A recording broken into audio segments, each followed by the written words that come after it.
From Global's newsroom at midday, a woman is being questioned on suspicion of child neglect after two sets of twin boys died in a fire in South London. The 3- and 4-year-olds were found at a house in Sutton yesterday evening. Our correspondent Matthew Thompson has more details. Fire investigators continue to pick over the charred exterior of the terraced house, the whitewash stained with thick black streaks that speak of last night's tragedy. 4 boys, 2 sets of twins, lost their lives. The exact cause of the fire is not yet known, but the boys were left alone in the house, and police say a 27-year-old woman has been arrested on suspicion of child neglect. The Prime Minister is facing renewed pressure on his leadership after the Tories' by-election loss in North Shropshire. Liberal Democrat candidate Helen Morgan overturned a huge majority to take a seat held by the Conservatives for almost 200 years. The contest was triggered by the resignation of Owen Paterson, who broke lobbying rules.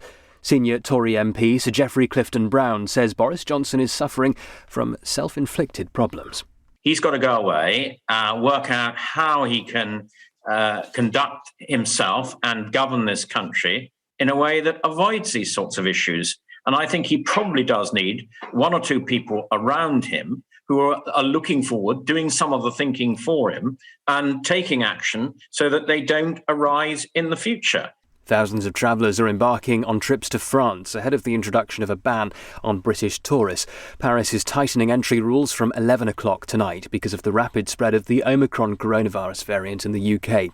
Eurostar is urging people to avoid London St Pancras station unless they have a pre-booked ticket.